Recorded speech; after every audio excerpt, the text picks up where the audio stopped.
Tonight on Real News from the Blaze, a new law would seek to ban millionaires from leaving the country or penalize them for doing so. So, Will, I take it you didn't have any Facebook stock because you're here at work today. I didn't, but let me tell you somebody who did. Eduardo Saverin. He's one of the founders of Facebook, and he's in line to make something like $3 billion, but he's skipping town.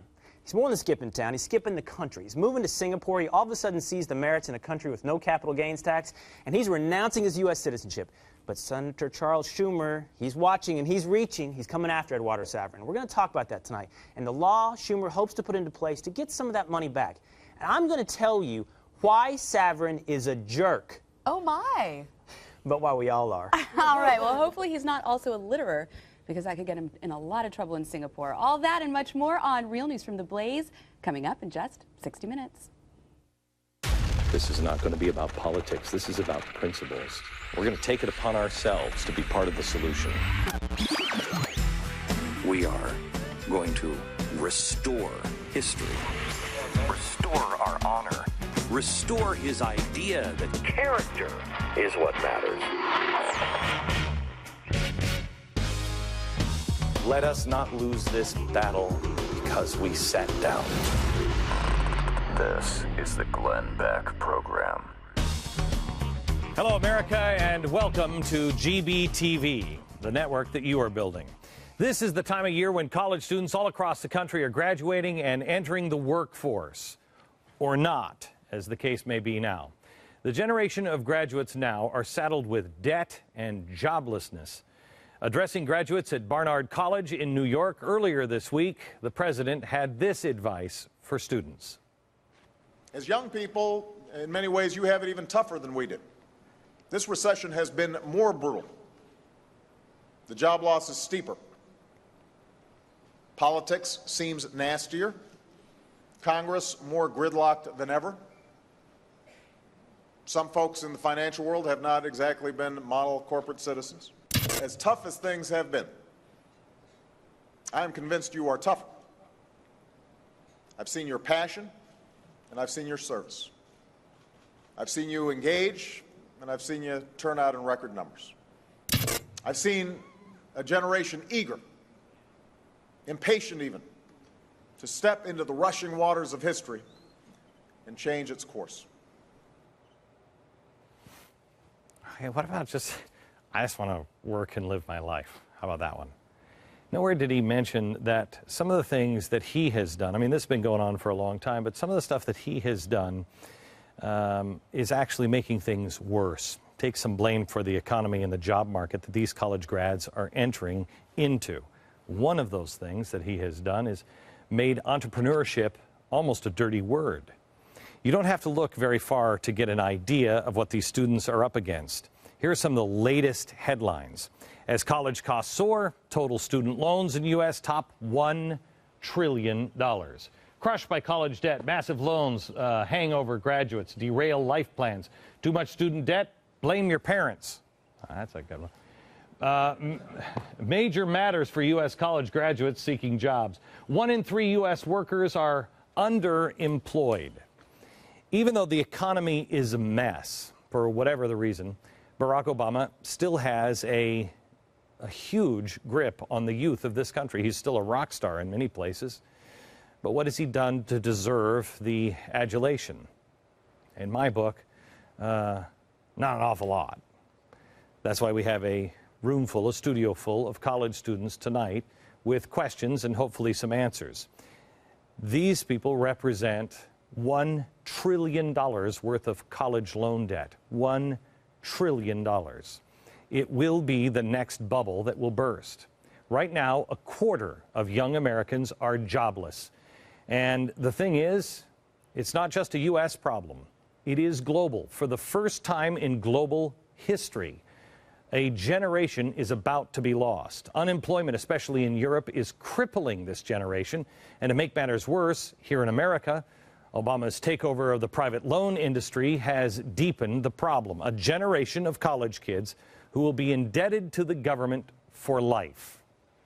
And let's tell another 1 million students that when they graduate, they will be required to pay only 10% of their income on student loans. And all of their debt will be forgiven after 20 years, and forgiven after 10 years if they choose a career in public service. Because in the United States of America, no one should go broke because they chose to go to college. I want to get into this later tonight in this hour. This is a bribe. It's a bribe for you to pay for my health care. That's all this is. He is telling you, I'll send you to college as long as you pay for my health care. That's what it is. That's it. What could be better for a government trying to gain more power over its people than to enslave the youth into debt to the government for a lifetime? And again, the problem is worldwide, discontent worldwide. Look at these stats. This is absolutely incredible. In the United Kingdom, it's 22%. Unemployment, the youth, France 22, Portugal 34, Spain 48, Italy 30, Greece almost 50%. Nearly 50% in Spain and Greece. And here in America, this one will come as a shock. We are not far behind. Look at this graph. In July 2010, the unemployment population ratio was at a historic low of 48.9% for ages 16 to 24. Since Obama took office, we have seen a huge increase in youth unemployment, all demographic groups all across the board. Take a look. Unemployment now has increased in youth. Let's take a look at another chart here, this chart. If you read this chart, you have to read it down for the years and across for the months. But if you start to look at it, it's pretty stark. Unemployment rate from 2002 to 2012, people ages 20 to 24 by month. If you start at the top, 2002, you will see unemployment is just under 10%. It goes up a little and then it drops again. It's pretty stagnant. Then fast forward to 2008. That year starts about 9%. October 2008, remember that's when the markets crashed, we see unemployment about 11%. Then watch what happens. You have Obama taking office, 12.4. Since then, the unemployment has continued to rise, reaching an all-time high of 17%. It's difficult to say you've inherited all of these problems. It's impossible. And it's even impossible to say that one particular thing that he has done or others have done have caused this. This is a lot of things coming together. But it's getting much, much worse. It used to be that Americans saved for college or they worked their way through college. I didn't go to college. I'm a self-educated guy. I took one class when I was 30 years old. Apparently, that's unthinkable now. I have 2 kids in college, and they wouldn't think of not getting a college education. Excuse me, what is it you want to do? Obama has helped expand the philosophy that every single child in this country is now owed a higher education. That somehow the students shouldn't have to do anything to earn their education unless it's work for the government. And that they would have a chance at gaining employment if they have all of this education. That's why we now have more than $1 trillion in student loans outstanding in this country. 94% of students who earn a bachelor's degree borrow to pay for higher education. That's up from 45% as recently as 1993. That's not even 20 years ago. According to an analysis done by the New York Times of the latest data from the Department of Education, combined, they now owe more than all of the credit card debt in this country, $693 billion, and all of the auto debt in this country. Can we have a reality check in this country? Is it time that we face the facts that you don't need to go to Harvard to get a decent education? Not everybody needs to go to Harvard. Not everybody can afford to go to Harvard. And you know what? Harvard and Columbia, I've seen some of the dopes coming out of those schools, and ain't that good. How about community college? Is there a problem with that? This president is supposed to be all about the 99%, but the people that are protesting now, and the ones he keeps quoting, have high tuition and mounting loans, but he talks about the ones, the loan debt of $200,000. That's not the 99%. And it shouldn't be. We have students here in the audience, and I want to talk to them about where they stand. How are you? Good to see you. Good to see you. Value of education and finding a career. I'm also joined by, there it is, by Alex Shriver. He's the national chairman of the College Republican National Committee. Katrina Trinko, she is of the National Review. Both are recent college graduates. And of course, EU people, riddled with debt. Who has more than $50,000 worth of debt right now? Okay. Anybody have more than $100,000 of debt? Good for you.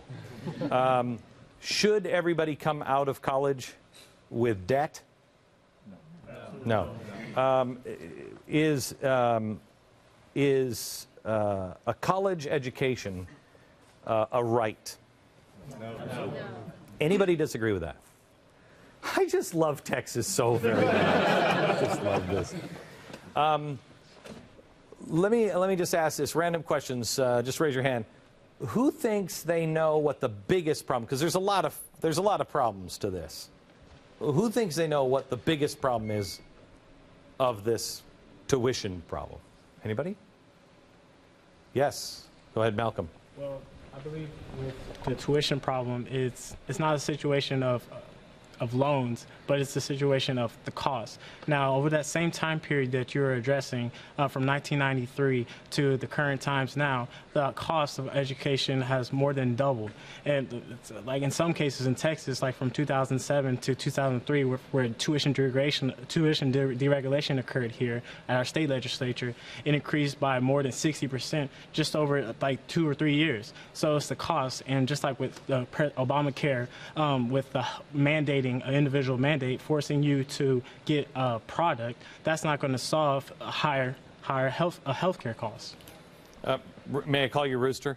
Because you have the chicken comb in the back. Okay, hang on just a second. I'll get to you in a second. You know, I was thinking of this when I came in here.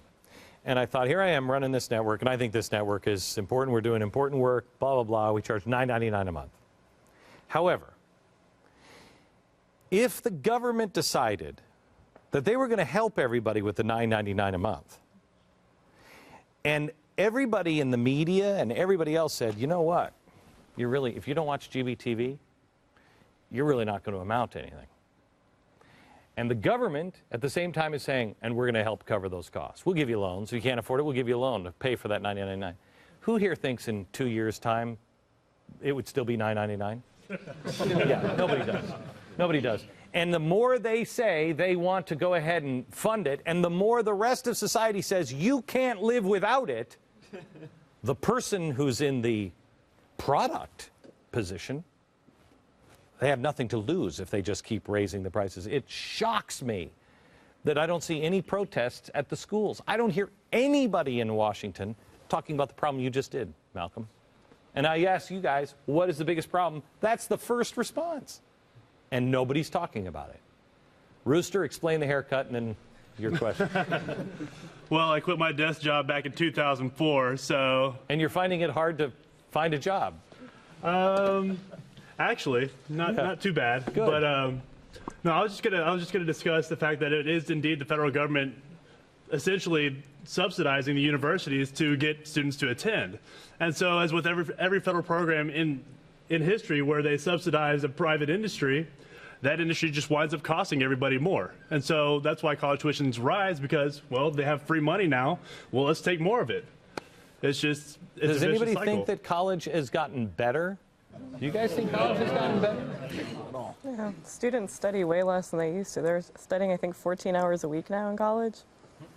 So who is, boy, not my daughter, man. My daughter is working her butt off, or she better be working her butt off. Who has more, who's working for more than one degree, more than one master's? Why, Martin? Why? Well, my major that I attended at DBU, it's a real specific niche, like music business with an emphasis in record production.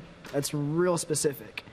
And like I mentioned in an email that I sent to Lindsay, that's my biggest fear, is not being able to find something in that niche. So I'm doing this accelerated MBA where you stick on another year and you end up graduating with 2 degrees. So I figure I might as well have an additional skill set. I mean, I'm already going, so why not? Who else has that philosophy? I'm already there, I'm already in debt, might as well stick on I can't read your name tag, you. Robert. Yeah, Robert. Yeah, I have that philosophy. I I just graduated with my bachelor's, and I'm about to go into getting my master's. And it's kind of simple to me. If I can just spend another year in college and get 2 masters, that'll maybe make me look more attractive to the people who are hiring. And I mean, I'll just spend a little bit less time getting 2, or spend a little bit more time getting 2 degrees. Can I tell you something? For me, maybe I'm not intimidated by people that are educated by any stretch of the imagination, but I know a lot of people in business that are intimidated by it. I could really give a flying crap. I don't care if you know what happens? You become overeducated, and then businesses say they're too qualified. Some people feel that you're overqualified, so now you're going to be a challenge to my intellectual, superior over you. You're just an employee. Some people feel that way. Others, like me, I'd wonder, oh yeah, well, I know you can do that. I know you can go to school and take tests and stuff, but can you make it in the real world? And that's the problem with entrepreneurship. It's being killed, isn't it? That's exactly right. And look at what Robert just said. He said, I'm trying to make myself more attractive to employers. Well, that's the problem here. You can have all the degrees in the world, Robert, but there's no employers that are looking for anybody. Half of our generation didn't get up and go to work this morning. The reason that we're talking about student loans, look, the interest rate could be 0. But if nobody has a job to pay it back, that's still a crisis. And this is a jobs crisis, and it has affected our generation the greatest. But see, here's the thing, Martin, I have to tell you, we're going into the music business here at Mercury. I just got back from a meeting in Nashville with these big, huge record companies. And I'm sitting in these big, plush offices, and I'm talking to these guys, and I just had a meeting with one of them, really nice guy, very smart guy. But he's been in the record business forever. I was supposed to have like a 10-minute meeting. It lasted over an hour and a half, and I was the one who finally said, I gotta go. Because they're desperate. They're desperate. Everything in the music industry is collapsing. So I have a meeting upstairs in my office today about this very thing. And I said, look, I don't know how the record industry works. I don't care how the record industry works. We're going a different direction. So why wouldn't you apply your skills, instead of going for yet another one, why wouldn't you think, I'm gonna do it myself. I'm gonna move in a different direction. You have all the tools you need, really. It's not like in my day, when you had to have a studio and a record company and record reps to get it on the radio. You don't need any of that. What is it that you need that you can't create yourself? Honestly, right now, the only thing stopping me from being my own producer and like going out finding my friends who need recordings and stuff is, one, equipment, and that's pretty much the only thing. I mean, our DBU just opened up a brand new recording studio, so right now I'm using that, but once I get out, I have nothing but my MacBook that can barely run GarageBand, so I can't really do a whole lot. So okay, well, I will tell you this. You're either going to let that stop you, or you're just good for you, or you're just going to say, you know what? You know who we're going up against here? We're going against Fox, CNN, Time Warner, Huffington Post. I didn't have any of this crap. I mean, 10 years ago, I was completely broke. I don't owe a man a dime. I didn't borrow any money. Don't have to. If there's a will, there's a way. You raised your hand quickly. Yeah, I just have to add to that the university doesn't really teach you critical thinking anymore. It just teaches you. I think I'm a biology major, and one of the biggest things is you just read the book, you memorize it, you take 3 tests, that's your grade, you get your degree, bravo, move on. When it's not as much like research, it's not as much critical thinking, like, okay, like if you're in a situation, what would you do, and that kind of thing. And so maybe people are graduating with degrees and they're knowledgeable and they memorized a whole lot of information, but they can't make it in the real world because they were never taught those important. What's the difference between wisdom and knowledge? What? Application. Application. Good. Good. You know, you can have all the knowledge in the world, but unless you start to apply it, unless you start to make mistakes, unless you start to say, whoa, that stove is hot. You can intellectually understand the stove is hot all you want, But until you actually burn your hand on it, you don't have any wisdom. You can't, and that's what you need. College is only giving you knowledge. And you know what? I don't understand it. I'm a self-educated guy. Somebody tell me where the painting of somebody tell me where the painting of George Washington crossing the Delaware is right now. Anybody? Anybody? Capitol? Where? Capitol? Nope. It's not even in the United States. In fact, the original has been, no, not the Louvre. The original has been destroyed. Who destroyed it? Anybody? British. When and where? Take a guess. 1812? No. It was painted in 1850. It was destroyed in Berlin. It was bombed by the British in Berlin. You go do the rest. You find out why it got to Berlin, what that painting was all about. Can anybody tell me who the Lakota Indians are? Anybody? They're just the guys who want Lakota Indians on the Buffalo Nickel. Lakota Indians are the ones that actually said how. The word teepee comes from Lakota.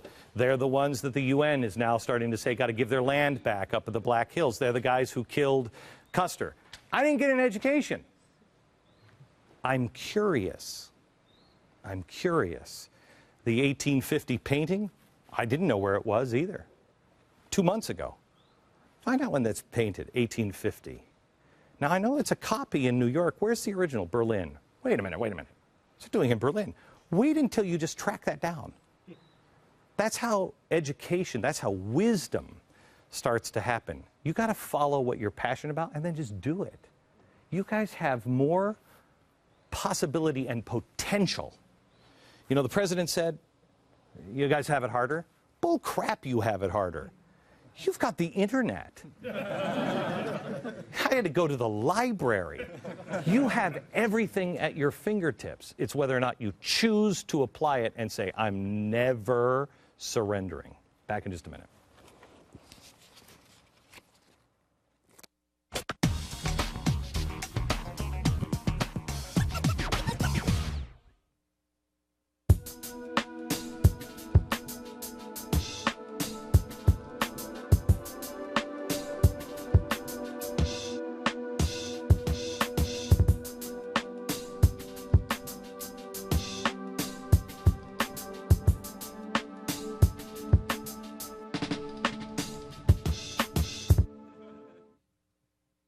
If you're having trouble with the IRS and you owe them over $20,000, there is help. Tax Resolution Services. Don't try to deal with the IRS on your own. They suck beyond belief.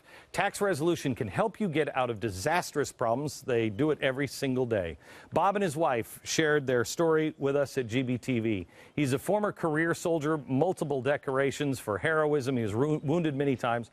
He and his wife found themselves in a horrific situation with the IRS, and he wrote to Tax Resolution, I can't thank Tax Resolution Services enough for the caring and professionalism in handling the crisis for us. Bob said that his whole life, people said, why would you risk everything that you did when you were in war? He said, it's because of decent people. He puts these guys in that category of decent people just trying to do the right thing. Do yourself a favor. Call 866-IRS-PROBLEMS or go to taxresolution.com. Preparation, focus, hard work. It's a personal commitment. It's what drives me. It gives me the confidence to look my opponent in the eye and say, game on. Preparing for life's future challenges is just as important. Food Insurance Emergency Food Supply gives me the same assurance that I'm ready for whatever comes my way. Preparation is everything. Order today at foodinsurance.com. Hi everyone, this is Amelia from FreedomWorks, here to invite you to a very special event. Free Pack is a national gathering of Americans interested in restoring freedom. This year's event will feature speeches from Glenn Beck, Dick Armey, Matt Kibbe, and many of the biggest names in the freedom movement. So go to freepack.com today to pre-register and help restore liberty in your community and across the nation.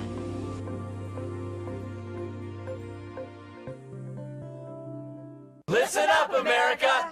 The price of life insurance has gone down 60% over the last 15 years. Many Americans know they need it, and some that have life insurance know they don't have enough. How would your family get by without you? How are you planning for the uncertainties of life? Guarantee your family $200,000, $400,000, $500,000, $750,000 or more with a term life insurance policy that costs up to 3 times less than other competitors. For example, a healthy 40-year-old man can get a $250,000 term life insurance policy for $16 a month. Don't spend more than you have to on term life insurance. Find out how easy it is to protect the ones you love. The quote is free and there are no obligations. Listen up, America. Call now. Call 800-488-5317. That's 800-488-5317. If you're living with diabetes and have Medicare or private insurance, here is some great news. Call United States Medical Supply today, and we'll send you the smallest glucose meter in the world, absolutely free. It only takes a speck of blood, and it gives me my results in 5 seconds. And there's no coding for easier, more accurate results. Don't let diabetes get in the way of living. Give us a call today at United States Medical Supply and get the smallest meter in the world for free. If Congress does nothing, the interest rates on those loans will double overnight. So I'm assuming a lot of people here have federal student loans. The interest rates will double unless Congress acts by July 1st. And just to give you some sense of perspective, for each year that Congress doesn't act, the average student with these loans will rack up an additional $1,000 in debt. All right, I want to go to Katrina, who's with the National Review, about what Obama is doing, don't double my rates. Explain this, because this seems like a huge scam. Well, he's basically trying to bribe young voters to vote for him again. Their enthusiasm has waned. They've noticed they're not getting jobs after college or during college. So he needs to close the gap a little bit. And right now, student loans are scheduled, federally subsidized student loans. They're going to go up to 6.8% interest rates. That's up from 3.4%. 6.8 is still less than the market would demand for these kind of loans. And Obama's saying, no, we have to stop this. This is going to cost $6 billion to extend this 3.4 for another year. And the fact is, they're already getting them subsidized at 6.8. When did this actually, though, this is a series of political games. Yes. He put this on the calendar at this time, right? So that seems suspicious. The Democrats in 2007 chose to make this an electioneering issue. They put forward a bill to subsidize student loan rates in 2007. The president, who cares so much about young people, actually missed 2 key votes on that issue. And when the head of the DNC was asked, why did then Senator Obama miss these votes, they said he was too busy campaigning. Okay, so how many people here think? How many would you would consider going to work for the federal government for 10 years to wipe out your student loan? Anybody here? Man, I love Texas. Wait a minute, Jordan, you had a moment of, where are you from? You're not from Texas, are you? You are from Texas, and yet you still had that. Oh, you were from Austin. Oh. I'm from Abilene. I moved to Austin. Right. You got to move out of Austin quickly. All right. So you had just a hesitation. You were like, yeah, maybe I would. Well, with a caveat, kind of. If I were military service, that would be something I would consider. Okay, but you wouldn't go to a desk job. You wouldn't serve. I'd prefer not to. You'd prefer not to. Why? I mean, generally, bureaucracy isn't something I really would enjoy doing, I don't think. But, I mean, I went to college knowing that I was going to be taking out loans. So I feel responsible for paying them back. I never felt like there would be a gimme, that there would be some sort of deal for me to get out of it. And but weren't you promised an education? I mean, weren't you promised a job afterward? That's what I keep hearing. Right. You're promised a job. Right. That's never how I saw it. I mean, I saw it as a means to get better jobs and as a means to educate myself.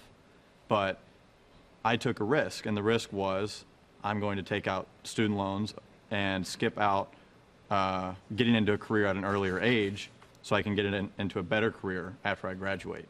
Now, I still work during college. I have 2 jobs, but, you know, I'm missing out on a career job right now.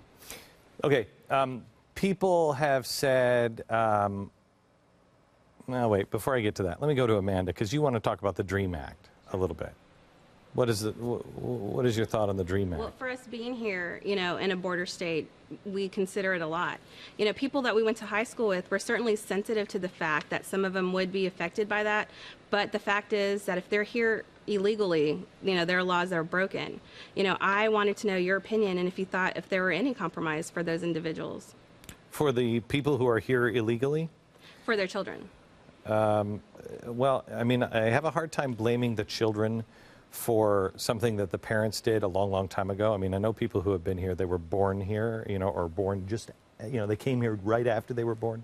I have a really hard time with that. However, with that being said,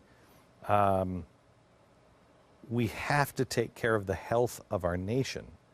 And we're going to have to make compromises. And as horrible as it may sound, somebody's going to be left out of the boat. Because there's it's taking on far too much water. It's not gonna last. And if it means we start shooting holes in the boat, or we start paring it down and saying, okay, we have to have different standards, we have to do some things to be able to still be the lifeboat for the rest of the world, I'm sorry, we're gonna make some people really angry. That doesn't mean I hate anybody or anything else. I mean, I have compassion for people who, by no choice of their own, did they get here? But the people who have had parents and everybody else who played by the rules, we're in trouble. We're in trouble. We're no longer sitting here with a situation on our hands where, hey, everything's going to be great. It's not. It's not. We have really tough times ahead of us. What is your opinion on it? Well, I do think that, you know, it's going to put a strain on our economic resources, but it's hard being here in Texas and seeing the faces of these children and knowing that, you know, it's going to be hard. You know, it's going to be a little bit harder than the rest of us. It's going to be hard. You know what? Everybody would like to say, guys, you've got a sweet life ahead of you. You don't. You don't. You have a tough, no, seriously, every generation or two, and it has been two now, has to make the sacrifice, has to say, wait a minute, what is this country really all about? What is worth fighting for? What is worth living for? What do I really truly believe? Freedom, I know this is so trite, but freedom isn't free. Well, you have to pay the price. And unfortunately, and you know, there'll be people that want to twist it and make people into enemies of each other, but we really thought we were doing the right thing. We really, as an older American, we really thought we were doing the right thing. We weren't greedy or anything else. We just thought this would go on forever because we were stupid. Now we realize it's not. So now we have a choice. What are we going to do? Nobody wants to look at you, Eric, and say, you're going to have a hard time finding a job. And you know what? Everything that you were told by your parents is probably going to be upside down in another 10 years. And you know what? John, I don't know if America survives. I really don't know America survives. You'll decide that. It really will be your generation that will decide that. Do you go socialist, communist? Do you go fascist? Do we break apart? Or do we have common sense and do we restore the work ethic? Yeah, go ahead, John. I was going to say, like, I just feel like, you know, he just wants to start up a cause. He wants to get a cause going, and I think we should sacrifice when we have a cause to pick up. I mean, it's a scary one at best. I mean, it's very, very spooky to me to think that, you know, I'm a 2-year, I come from a junior college, and I'm looking to transfer to a major university soon, actually after the summer. I don't really know yet, but the reality is I have no debt. I have paid my own college the whole way, the first 2 years. Why are you going to a major university then? Are you going to incur debt? No, I'm not. Okay. I'm going to university because I want to learn something that I don't know. I mean, at first I was a mass communications major to get jobs, but I don't Hang really... on just a second. But I just realized that I was doing something that I wanted to help me put something in my back pocket. But at the end of the day, what does that really mean? I just want to go... If I'm going to spend the money, then I want to go learn something I don't know, and I need wisdom, and I want to act on something, not just have it handed to me. How many people here, instead of looking for a job, would consider, I'm just going to do it myself. I'm just going to start a startup company, yes? I already did. Okay. After I graduated from my undergrad, I'm now a graduate student. A friend of mine graduated with his master's degree, and he was overqualified. He couldn't get a job anywhere. He resorted to applying to Target and left his master's degree off the resume because he knew he wouldn't get it. Instead, I turned to him and I said, well, why are we looking at other people to hand us work? Why are we trying to get jobs other places? We have the skills. Let's start our own company. And we did, and we crossed our 1-year mark in January, and we're doing our best to move forward. We're expanding into different areas. We're an IT company, so it's we're doing as much as we can, and when we're looking at people that we want to hire, we're looking at trade schools. We're not looking to the university that we graduated from. We're looking to trade schools because they're producing the people that actually want to work. They're producing the people that don't want, they're not asking for $50,000 a year in benefits. They're the people that are saying, hey, I've got a skill set. I know how to do this job. Take us out and let us do work. How many here, if you couldn't find a job and you thought, I'm going to go back for another skill set? Who was it? Martin, you said you're going to go back so you have another skill set? Who said they were going to go back for another degree for a skill set? Okay. Would either of you two say, look, I got to tell you, I just want to work and I want to do something and I want to look to the future. I'm going to go get a degree in ag. No. No. Why? Not by any means. Because, I mean, I don't feel like that would be competitive. It wouldn't be something that you'd be able to work well with. Really? Yeah, what about you? You wouldn't do it either? Well, no, I am. I mean, I got a biology degree, but I'm going to go back for another year to get a nursing degree to get a better job. Okay. Nursing is a growth industry, obviously. But, the average farmer is 62 years old. There's nobody replacing them. Yeah. If you want, this requires you. I don't want to shovel crap. I already do that as news. I don't want to do that. But that is something where there's this giant hole. Everybody's looking to Wall Street. What are you going to Wall Street for? There's not going to be a lot there in Wall Street. Am I wrong? One of the problems that we face in the country, our country doesn't produce anything. My grandfather in 1970 was fired from a small pulp and paper company in Atlanta, Georgia. So he went out and started his own.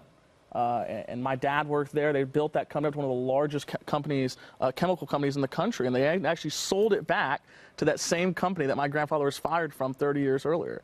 And my grandfather, who I look to as a personal mentor, has told me time and time again that that company that he started, that employed hundreds of people across this country, there is no way that could exist in 2012. See, that's the problem. That's the thing that everybody should be concerned about. It's not just that college tuition is rising. It's not just that you're being enslaved to the state. But they're doing one other thing, and this is why I was harsh on Obama at the very beginning, because he's also crushing the life out of entrepreneurs. We're in America. Did anybody see the deal with Will Smith this week where he said, he was on television in France, and they're like, you're making a lot of money, how about paying some taxes? And he's like, you know what? God bless America. I love America. I don't have a college education. Look at me. I'm successful. And they said, here in France, the top interest rate or the top tax rate that you'd be paying is 75%. And he said, what? Well, God bless America. Here we are in a country where you can make it. You can make it. You can be broke. You can have an idea and that's what we used to be. Now what you're doing is you're being educated for a corporate job. I got news for you. I've worked for corporations most of my life. They stink on ice. You don't want that. If you have a dream, why not build it yourself? Back in just a second.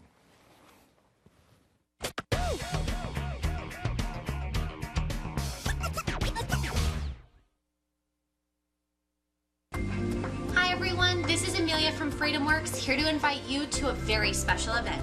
Free Pack is a national gathering of Americans interested in restoring freedom. This year's event will feature speeches from Glenn Beck, Dick Armey, Matt Kibbe, and many of the biggest names in the freedom movement. So go to freepack.com today to pre-register and help restore liberty in your community and across the nation.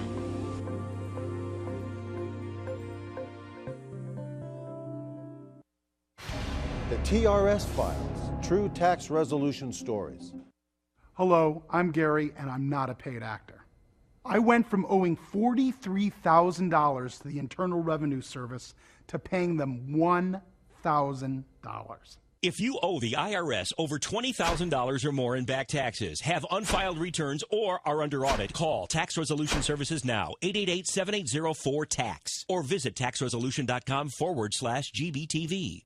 It's an unpredictable world. Disaster can strike at any time. That's why stove in a can should always be part of your emergency survival plan. With power out and gas lines down, stove in a can cooks your food and rapidly boils water. Portable, safe, and easy to use. With an all-natural, waterproof fuel source you can store indefinitely. Say goodbye to dangerous propane, lighter fluid, and gas. Don't wait until it's too late. Stock up today and protect your family. Special bundle offers available at stoveinacan.com. Okay, so has anybody actually started saving for college yet? Oh, not me. No, you got time. Oh, no, we actually started. You have? Really? Sure. We figure you start saving a little now, or you'll borrow a lot later on. Yeah, but how did you even know where to start? Oh, I found out about the Gerber Life College Plan. Call now for free information on the Gerber Life College Plan. It's easy. It's pretty much worry-free. Well, how could it be worry-free? What if something happens with the stock market? No matter what happens, we get guaranteed safe growth. So when she's ready for college, the money will be there. And it doesn't take a lot of money to get started. For as little as $10 a week, you can start saving for college and get guaranteed growth. Just call now. Oh, it's a life insurance policy, too. Oh, that's different. And if she decides not to go to college, there's no penalty, so she can use the money for anything. We've got to get started. Yes, we do, because you're going to college. Call 1-800-892-3073 for your free information. That's 1-800-892-3073. We understand that we're in this together. I know about this firsthand. Michelle and I, we know about this firsthand. This is not something I read in a briefing book. This is not some abstract idea for us. We've been in your shoes. When we graduated from college and law school, we had a mountain of debt, both of us. That means when we got married, we got poorer together. You know, we added our assets together and they were zero. And then we added our liabilities together and they were a lot. We paid more for our student loans than we paid for our mortgage each month when we first bought our small condo in Chicago. And we were lucky to land good jobs with a steady income, but we only finished paying off our student loans about 8 years ago. Think about that. I'm the President of the United States. I mean, he's the President of the United States. Think about that. He's the President of the United States. Sometimes I don't get it. Jace, you had a question about the free market system coming in and changing things. I was wondering if we had to wait for Congress to get out of the way before the private sector could innovate the way student loans work. As I understand it, the federal government controls them. You can't just go out and get a student loan. No, they control it 100% now, don't they? That's exactly right. Yeah, I believe it was in the health care bill. That's right. Yeah, in the health care bill, they took over all. You can't get a student loan from a private bank now. Well, they're basically stifling competition because they're subsidizing the rates and keeping them so low that, frankly, you'd be a fool not to take the subsidies from the government. Everyone else is taking them. So if a private, bank came in and said we're going to offer it but at 10% rates, who would be their customer? I would be. Good I would for you. not. I mean it. I would not take money from the federal government because I don't trust these people at all. Republicans or Democrats, I don't trust them. And look at what they're doing. And if we all say, hey, let's just jump on the bandwagon and let's take all this free candy from the government, not going to work out well. Well, I think what we need to do is say we don't want to be subsidized by this. This has sort of become a middle-class subsidy that no one really talked about it, and suddenly we're all getting it. And it's good that we're having this debate now. The other thing is how many people here? I asked you, you're afraid that you won't have a job when you graduate, right? How many people are afraid you won't have a job when you graduate? Okay. How many went to college because you were pretty sure if you don't go to college and get a college education, you really wouldn't have a job after you graduate? I think this is a scare tactic. I think this is, am I wrong? Anybody else agree with me on that? Yeah, go ahead. Well, what they told us in high school, I went to high school in 2002, I'm older, but they told us if you don't want to be a fast food worker when you're 25, you have to go to college. Not that you couldn't get a job, but if you wanted to have a job that meant something, if you wanted to have a job that would give you a career, if you wanted a job that would give you a future, that's the line that we were sold. Look at me. Didn't go to college. Didn't go to college. That's a bunch of bullcrap. If you have it in you, go do it. Just go do it. Don't let anybody tell you that you can't do it or you need to jump through their hoops. I mean, do you know what the Masons were really all about? Do you know what the Masons, where that really started in Europe? Anybody have any idea? The Masons really kind of came about because you had to go through, you had to have a approval from a guild. You had to be a member of the guild. You have to be a teachers union. You have to be in the firemen's union. Well, the Masons were like, screw that. They started their own guild. That's what America is all about. We don't have guilds here, but we're becoming Europeans, where you have to go through. You can't teach. They even say this to your kid, to your parents. You can't teach your own kid at school. What are you, crazy? Yet George Washington, Benjamin Franklin, Thomas Jefferson, they all learned from their parents. What's the problem with that? Anybody heard of George Wythe? You know who George Wythe was? He's the guy who taught Thomas Jefferson. He was the mentor of Thomas Jefferson, an amazing guy. Well, there's a George Wythe University. You know what? They don't read any scholars' books. They only read original sources. I highly recommend it. Only original sources. Don't read somebody else's take on it. Form your own take. But you know what George Wythe University can't get? They can't get accreditation because they don't play by the guild's rules. So they can't get accreditation. And they tell everybody who goes, oh, you're going to go there? Oh, well, you're not going to be able to get a degree. You won't be able to go anywhere. You know what? You want to go get a doctorate? They're accepting over and over again people who went to George Wythe. No accreditation. But they test so far off the charts that they can go get a doctorate at Harvard. And Harvard's like, okay, don't tell anybody about this. It's all what's in here and what's in here. You have the power to do it. I don't understand what's happening to us. We have no chance. Listen to me. We have no chance if you guys don't get that through your head, that you are in charge of your own life. Michael. Well, how do you combat, in the African-American community, we sort of grew up with not having that push to go to college, but now it's starting to be created. And now African-Americans are going to college, but they're going to college and coming back to the same neighborhoods in poverty. You go off in poverty and you're coming back in more poverty. More poverty. So how do you combat that? Because it's a real big push going on to go to college. I mean, I was the first in my family to go to college and graduate. So it's this now, look, push. There's nothing wrong with going to college. There's nothing wrong with it. But you can't expect college to do all that college will do for you is maybe, if you're lucky, even the ground for you. You're all in the same boat. Now you're all even. Well, guess what? There's some of us here who are not in that boat. So I know I have to work harder. I have to work harder. I have to set myself apart. I have to be different. I have to be the hardest working guy. I have to be there first. I have to be there last. I have to be willing to take any grunt job. And that makes me successful. You're now all even. You're all unemployed. You're all overeducated for what's out there. There's nothing out there yet. So you have to make it happen.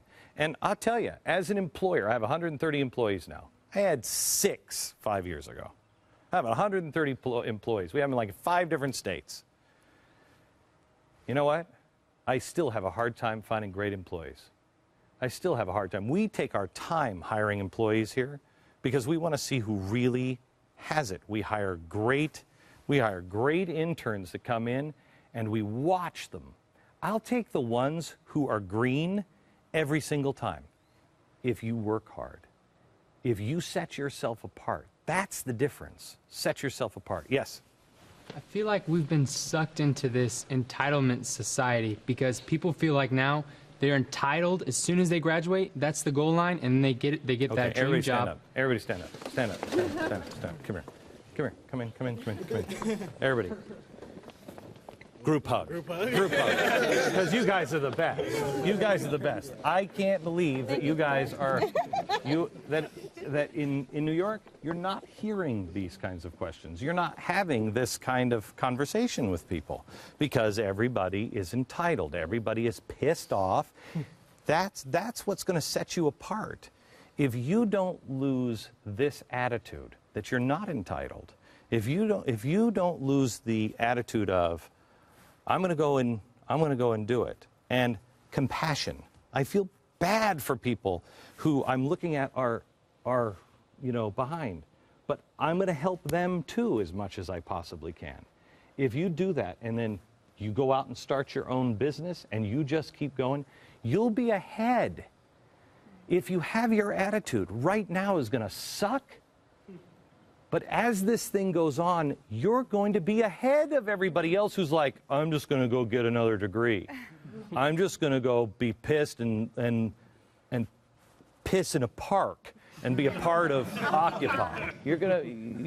You'll be way ahead of those guys, way ahead. So that's good news, at least I think. Thank you guys for coming. You're great. Give yourself a hand. Back in just a second.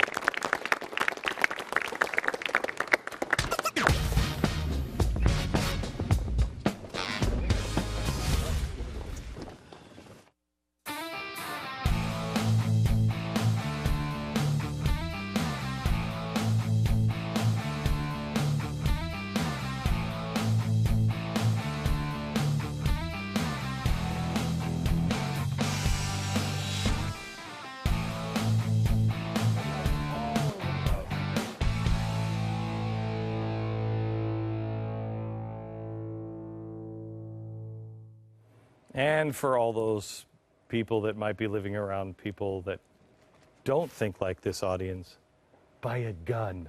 They're going to get pissed off soon. If you've been thinking that you need to exercise your Second Amendment, may I recommend Cheaper Than Dirt. CheaperThanDirt.com has been in business forever, and they've been helping people with ammo and guns and being responsible. They'll help you every step of the way. They're not a group that is, they're not going to make you feel stupid if you don't know anything about a gun. It's a major decision to bring a gun into the house. I told you, I think earlier this week, that my wife and I decided to do it about 5 years ago.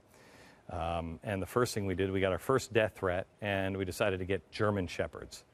And then we thought, after we got like 5 more death threats, maybe we should get a gun.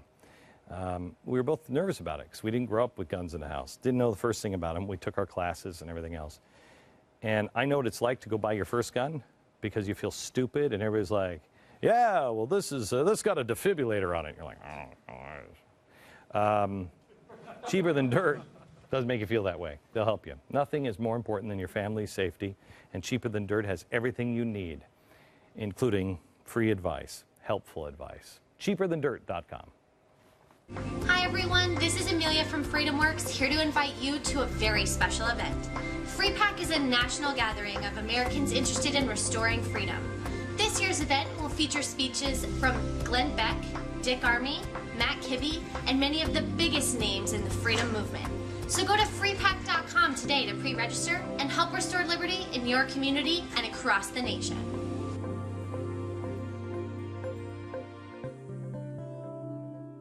Attention those on Medicare with diabetes. You may be eligible for an upgraded meter. If you're tired of stabbing your fingertips to test your blood glucose, we have news that could change your life.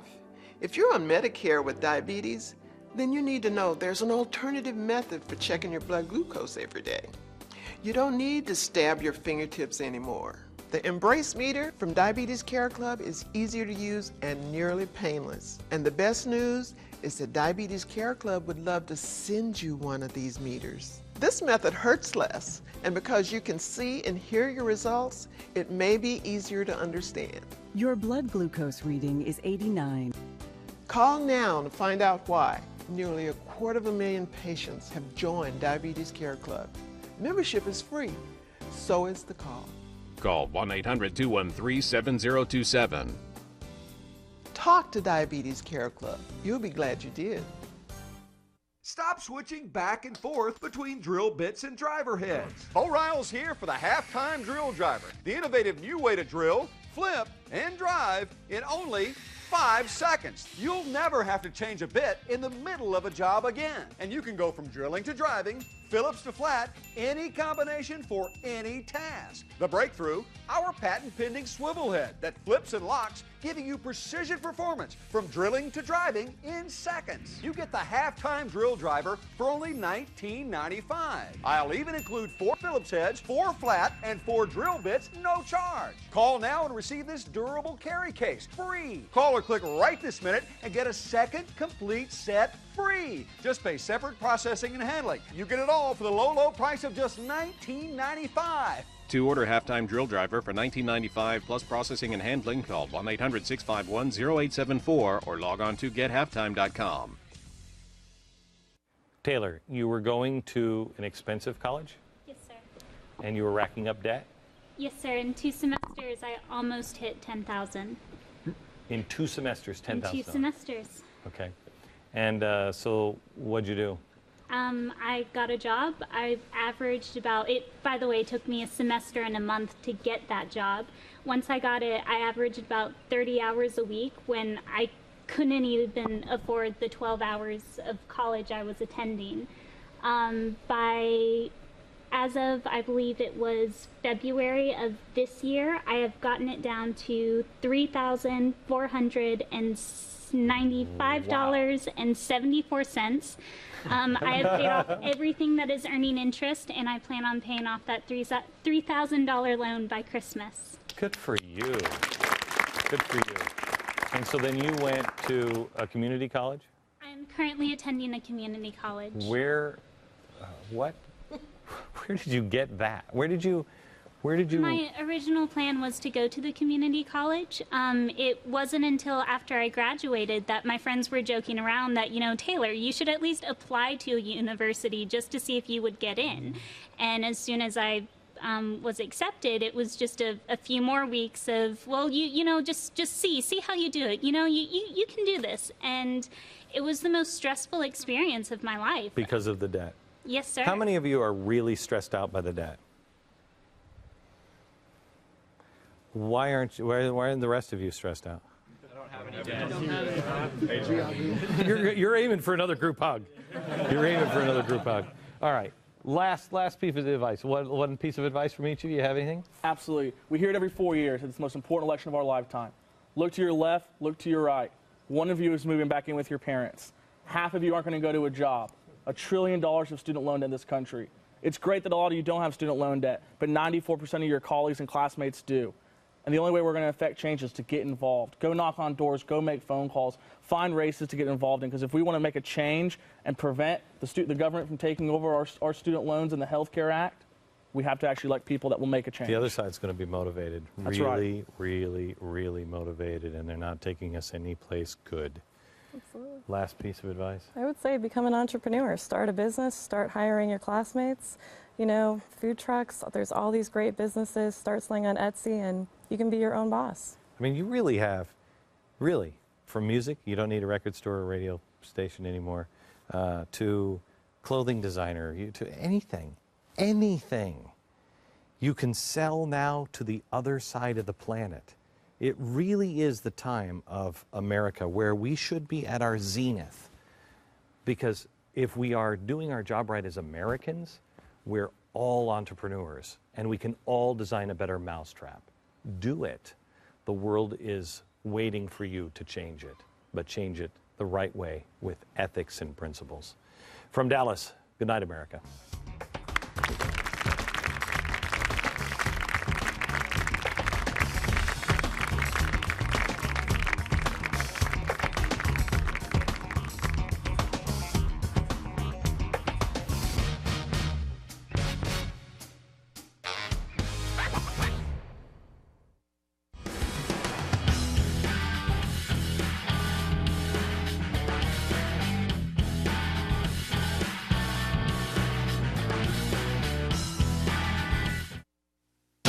News tonight. We've got real news. This just in.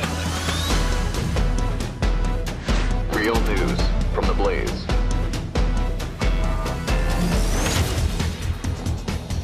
Welcome to Real News from The Blaze, everybody. Well, today, Facebook had its much-anticipated IPO, raising billions of dollars for the social networking site, and none for me. But one of the instant billionaires is the site's co-founder, Eduardo Saverin, whose much-publicized renunciation of his U.S. citizenship ahead of the stock offering drew the ire of some Democratic lawmakers. Senators Chuck Schumer of New York and Bob Casey of Pennsylvania unveiled the Ex-Patriot Act yesterday, legislation aimed at punishing those who give up their American citizenship in order to avoid the U.S. tax code. Well, joining us at the table today is New York Post columnist Carol Markowitz. Welcome, Carol. Hello. Good to have you.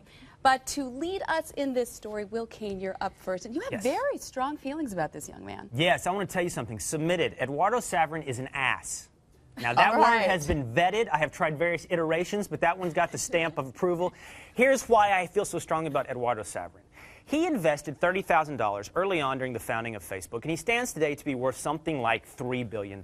But as he stands to cash in on that amount of money that he could suddenly be worth, he has renounced his U.S. citizenship. He is no longer interested in being a citizen of this country in order, seemingly, to pay something like $67 million in taxes that he would owe. Now, Saverin has been a U.S. citizen for something like 10 years. He came into this country. He was educated at Harvard. He availed himself of the rule of law. He availed himself of our free markets and our spirit of entrepreneurialism, our openness to entrepreneurialism. And now, all of a sudden, he sees the benefits in a country like Singapore, a place where you get lashed for chewing gum and walking down the street or something like that. It's also a very nice place to live. And it must you have a lot of money. Sounds like particularly for wealthy people, it's a very nice because it has a zero capital gains tax rate. And lots of fancy nightclubs, but anyway. Yeah, suddenly Saverin realizes, hey, I'm a global citizen. And apparently he did file to renounce his U.S. citizenship long before Facebook filed for its initial public offering. And he does point out that he will pay a 15% exit fee to leave the country and renounce his citizenship. But that's not good enough for Charles Schumer. Saverin has turned his back on the country that welcomed him and kept him safe, educated him, and helped him become a billionaire. This is a great American success story gone horribly wrong. Citizenship is not for sale. The despicable trend that Saverin exhibits must be stopped dead in its tracks. Oh, but Senator Schumer, citizenship is for sale, according to you, and the price tag you've now put on citizenship. Senator Schumer and his fellow Democratic senator from Pennsylvania, Bob Casey, have offered up the Ex-Patriot Act. Now, believe it or not, the Ex-Patriot Act is an acronym which stands for the Expatriation Prevention by Abolishing Tax-Related Incentives for Offshore Tenancy Act. Some what Senate a coincidence staffers it all were happened to spell expatriate. They're like, what do you have for question. How do you do that? That's amazing. Do you come up with the word you want and then say, help me build this out? That's amazing. Yes. It's embarrassing.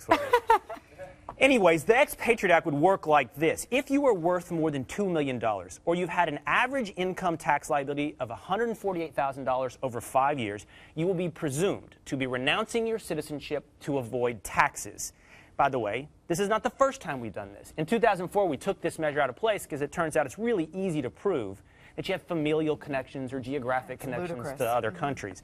That being said, if you cannot prove you're leaving the country for tax avoidance, you will pay 30% of your earnings to the federal government, and you will be banned from re-entering this country under Senator Charles Schumer's Ex-Patriot Act. Now, I think this was summed up best by the Wall Street Journal this morning in their editorial called... Did they call it ludicrous? The Saverin Lesson. Oh, they did more, my friend. Did they call Eduardo an ass? They didn't do that, but they did have some harsh words for Mr. Saverin. But in the end, their conclusion is this. The way to attract people like Saverin, people that start amazing businesses to the United States, is not to impose Soviet-style exit taxes to punish people who want to leave the country. That is what oppressive and demagogic regimes do, and it's humiliating to see two U.S. senators posture in such a fashion. That is 100% true. Shouldn't we be trying to find ways to make it more attractive for business owners, wealthy people, investors, entrepreneurs to want to stay here? Isn't that what we We should be acting doing? like a scorned ex, which is what the Right, US we're looks like bitter and pissed. But isn't there also a philosophical flaw here at the root of his argument? When we listened to that clip, the senator said that it was the United States that helped make this young man a billionaire. Well, certainly, yes, the United States has wonderful aspects that help people to become successful. But didn't Eduardo and Mark Zuckerberg make themselves billionaires? Individual, of course. And they helped make many Americans millionaires and multimillionaires. And I mean, It almost, the way that the Schumer argument goes, it's as though the government doles out money to people, Right. and that they should be more grateful than they are for the money. No, taxes are supposed to be a percentage of your earnings that you have a right to. You have a right to private property. So their whole thinking on this issue, I think, is really backwards. And I'd have to agree with Will. I mean, the fact of the matter is, we should just be making, and SC, you made the same point, that we should make it more attractive for people to want to stay here. But we'll agree, the Savrin, though, this is very distasteful what he is doing. Yes, it's distasteful, but this is not that unusual. People go to places like Monaco, you know, there are a lot of like professional athletes who decide they're going to go to countries that have lower tax rates around the world. Don't we all try to? And aren't we sympathetic to Europeans who are pulling their money out because of tax rates, like in France, for example, going up to 75% for millionaires? So you're leading me into the point that I really truthfully want to make in this segment, and that is, while I think Eduardo Savrin is an ass, I think that we all are. And I'm interested in the behavioral psychology of this, and that is, you have to recognize reality. You don't get to force reality what you want it to be. You have to recognize it for what it is, and people don't like paying taxes. That's just the bottom line. Don't we all try to find ways to legally pay fewer taxes, right? If I may, I'd love to illustrate that for you I mean, this is why we hire Jackson Hewitt or accountants to go through and find us as many deductions as possible, right? I mean, Right. don't Let we all want to keep more of our own money? Absolutely. So why is he a jerk? We have some charts to show you exactly what you're talking about, Essie. Let me show you how many businesses have left the state of California over the last 2 years. If we can put up the first chart that shows that number of businesses have left California, you can see it has increased exponentially over the last 3 years. Now, why are businesses leaving California? Well, and where are they going to? First, let's say, where are these businesses going to? Let's put up the top destinations for California businesses. And you will see that the #1 destination is Texas, followed by Arizona, Colorado, and Nevada. Now, why? Why would all these businesses be leaving California for places like Texas? Well, let's show you what economic freedom looks like in states like California. These are the worst 5 states in the nation for economic freedom: Hawaii, New Jersey, California, Alaska, and where we're sitting right now, New York. Alaska, wow. That's right. And finally, I will show you the tax rates in all of these states. As you can see, you have, these are state income tax rates, so these are the individual income tax rates, while in California you have upwards of a 10% individual tax rate. In Texas, that's 0% you see there. Right.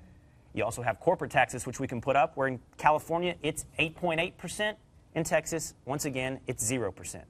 People vote with their feet. And what we're seeing with Eduardo Savrin is they don't just move interstate. They can move throughout the world. So you're saying if it's okay for somebody to leave California for Nevada because of lower taxes, then Senator Schumer and the others should say, look, you should be able to leave the United States for another country with lower taxes. Is that basically where we're going? I think you have to recognize reality that people will do this. And when you develop tax policy, recognize, should you impose something like, I don't know, an arbitrary 30% tax rate on anyone that makes over $1 million, they might just eventually leave you. Okay, but also, what do we think of this idea of not coming back? This, I mean, Carol, what do you think? That's like, the really it feels very unacceptable punitive. part to me. I was born in the Soviet Union, and you know, you got to leave with like approximately $100 at the door, and told never to return and never even to think about it. So, I mean, do we want to emulate that kind of failed state model? Maybe Schumer should focus on making people not leave New York, like, you know, close the borders down. You can't leave to Jersey. You can't go anywhere. Don't come so, back. you know, You laugh, but that's not small absurd. focus. I feel like you say that Savrin is a jerk, but it's really because he's made so much money, and also You're his just depiction in the jealous, social really. network. But just for the sake of And argument, he's a star. if Savrin had 4 or 5 million, he's like, look, U.S. taxes are too high. First of all, the guy was born and raised in Brazil. We're talking about him as an American success story. But if he went back to Brazil, would we be having this conversation? That's one point. And the other one is, if he wasn't worth $4 billion, if he was worth $40 million, one, we wouldn't be hearing about it, but also, would he still be a jerk because He'd actually be getting a pardon from Is it just Bill because Clinton. he's greedy because he has so much money? And that's an And we didn't like him in the social network. You know what I'm Actually, saying? he was kind of the hero of the social I network. liked wasn't him in he? that sort of, movie. as he points us out, it was not reality. He was sympathetic in that movie, and that's why when sort of all the stories started pouring out about kind of how big a jerk he is, I was shocked because my only understanding of him was from movies. Was from Hollywood. Like most of everything I know, it's from movies. But getting to the principles of these things, with Chuck Schumer, wanting to penalize him.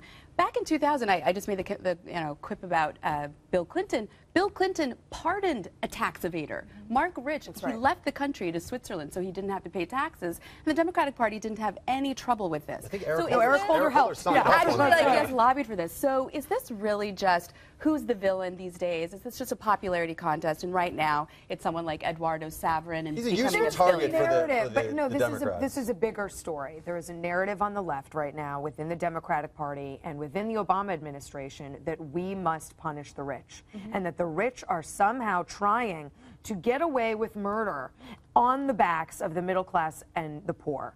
That is what this is. They think, I know Chuck Schumer, he thinks this is going to be very popular. He thinks this is going to help cement this narrative that jerky rich people who are trying to leave the country, good riddance, we hate you anyway. How much revenue are we even talking about here? What was it, 1,700 people left renounce their citizenship? Yeah, we actually have that. And they're not all billionaires. Let's put that up, Bucky. We have the number of people who've left this country, renounced their citizenship over the last 4 years, and you can see it's increasing. It's gone from 226 in 2008 to 1,780 in 2011, for whatever reason. Why isn't one of those Alec Baldwin who keeps threatening to leave? And Will, right? can I ask you, as a legal matter, you mentioned that the law would presume guilt if you owe taxes. Isn't that contrary to just American jurisprudence? Yeah, it really is. You would have to prove that you're leaving for some other reason than tax avoidance. Right. Isn't it up to the government to prove that you're leaving for tax evasion? Right. Yeah, I think that's extremely odd. Yeah, they put the burden odd. of proof on you to show that. Is chilling. Yeah. Right. You asked me a few minutes ago, why is he a jerk? If he was worth less, would we think of him less of a jerk? I think, and you also point out that he was born in Brazil. Is yes or no? I didn't get a yes or no to that. I know, it's not like because I was dodging me. avoiding the answer. I do think he's a jerk. But I don't think that sanctions what Schumer and Casey are doing. Yeah. I do think he's a jerk. Here's why. And also, I think the fact that he's from Brazil enhances his jerkiness. Not because I have anything against Brazilians, because he came to this country and availed himself of these free markets, of this rule of law that is unique in the world. And he made out like a bandit. He made out wonderfully. And it is at least an act of ingratitude to all of a sudden pull the ripcord on your citizenship. Yeah, but that wasn't now my it's time to question. pay My question the was bill. if he was a guy who had $4 million instead of $4 billion, would he still be a jerk if he wanted to leave? Yes, but I just wouldn't know about it. The amount of it's because the amount of money is so high. Essie's willing to say it. You just don't like him. She'll be honest. No. I just wouldn't know about him. That's the difference. And would he be jerkier? If a tree falls in the forest, does it still make No, sense? I think the magnitude of the wealth in this case is what makes him look so bad. I think that if it was less money, people would say, yeah, taxes. I think federal taxes are too high in this country. So maybe. Anyway. Throw us a couple billion. It's hard to be likable when you're trying to avoid 67 million in taxes. Yeah. Well, after the break, Russian Prime Minister Dmitry Medvedev says U.S. intervention in Syria could spell nuclear war. We'll put that mildly alarming statement in context up next. Best basketball player ever? We'll see. Best one named Jimmer? Probably. Most prepared for life's uncertainties? Definitely.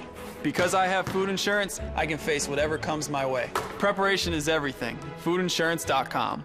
You look so beautiful, but you're about to lose everything. You're gonna lose everything.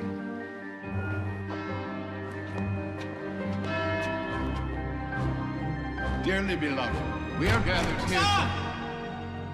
You're gonna lose your files. There's no warning when you lose your computer files. That's why you need Carbonite Online Backup. So whatever happens, your files are safe. Try it for free at Carbonite.com. Hi everyone, this is Amelia from FreedomWorks, here to invite you to a very special event. FreePAC is a national gathering of Americans interested in restoring freedom. This year's event will feature speeches from Glenn Beck, Dick Armey, Matt Kibbe, and many of the biggest names in the freedom movement. So go to freepack.com today to pre-register and help restore liberty in your community and across the nation.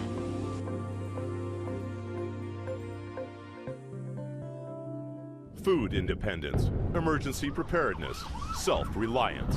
MyPatriotSupply.com. Get our survival seed vault and feed your family from your own garden for just $37.95. Our non-hybrid heirloom seeds are genuinely American, just like you. Your survival needs and survival seeds are at MyPatriotSupply.com. MyPatriotSupply.com. Self-reliance. MyPatriotSupply.com. I've prepared so long, I never expect to miss. Well, no one's perfect. For those unexpected moments in life, get food insurance. Order today at foodinsurance.com. Welcome back, everybody. The spotlight will be on President Obama this weekend as he tries to assert himself on the world stage at two significant meetings, the G8 summit at Camp David and the NATO summit this Sunday in Chicago. One of the many issues on the docket is Syria, and it seems the U.S. is already involved, well, up to a point. We'll talk to Tony Badron, a research fellow at the Foundation for Defense of Democracies, in one moment. But first, Buck Sexton, these are some pretty important issues that the president is tackling, but some are saying that we're really kind of on the bleachers and watching. What's going on? Well, it depends on the issue. I mean, there's competing narratives about where Barack Obama is vis-a-vis all of these different international players. When you're talking about Europe, that seems largely to be in the hands of Angela Merkel and the Europeans. You're talking about trying to get Russia on board for things. Well, it looks like Putin has decided that he's going to wait for that second term of more flexibility. He's not going to be having the talks right now himself. So there are a few. Afghanistan is another issue that's on the table right now, but it doesn't look like there's a whole lot of conversation that's going to be had with the French that's going to do anything that will change their mind about pulling soldiers out. But there is one issue that I think will probably top the list of everything. Well, this and Iran, but Syria. And it comes on the heels of Washington Post articles that are saying that the U.S. has become more involved, essentially helping the rebels get arms through third-party countries in the Gulf. Which is a marked change from what the Obama administration policy had been, which was just assuming this is true. Again, it's from the Washington Post, which had been that diplomacy was going to be the answer. Now, we're still technically committed to this UN peace plan, but it is interesting that which is failing, but at least they're trying, I suppose. But which is poorly named as well.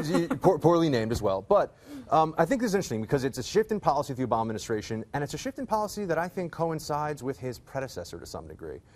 We should pull up, former President George W. Bush wrote an article in the Wall Street Journal, and he talked about the freedom agenda.